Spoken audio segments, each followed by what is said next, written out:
ফোনে কথা মমতা বন্দ্যোপাধ্যায় জয়ললিতার। শুক্রবার দুপুরে মমতা বন্দ্যোপাধ্যায়কে ফোন করেন জয়ললিতা। ভোট পরবর্তী জোটের সম্ভাবনা নিয়ে দুজনের ফোনে কথা হয়েছে। বৃহস্পতিবার একটি বেসরকারি টেলিভিশন চ্যানেলকে দেওয়া সাক্ষাৎকারে মমতা বন্দ্যোপাধ্যায় বার্তা দেন, জয়ললিতা বা অন্য কোনো আঞ্চলিক নেতা প্রধানমন্ত্রী হলে তার কোনো আপত্তি নেই।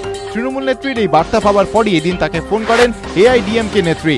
দুজনের মধ্যে সৌজন্যমূলক কথাবার্তা হয়। সূত্রের খবর, ফোনে মমতাকে কৃতজ্ঞতা জানান জয়ললিতা। তামিলনাড়ুতে আসন রফা নিয়ে মতানৈক্যের জেরে বৃহস্পতিবারই ভেঙে গিয়েছে জয়ললিতার সঙ্গে বামেদের জোট।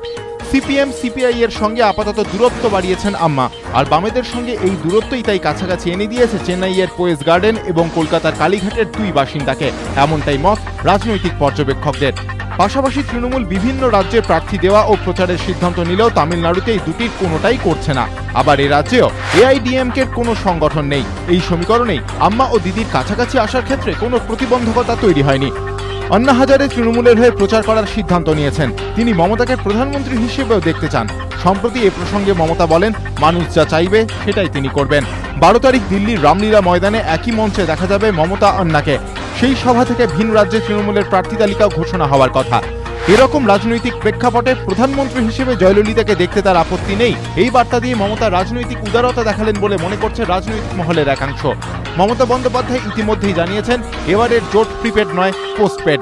তারপর এদিন মমতা জয়ললিতার ফোনে কথা ভোট পরবর্তী জোটের নানা সমীকরণের জল্পনাকেই আরও উস্কে দিল। আশাবুল হোসেন, এবিপি আনন্দ, কলকাতা।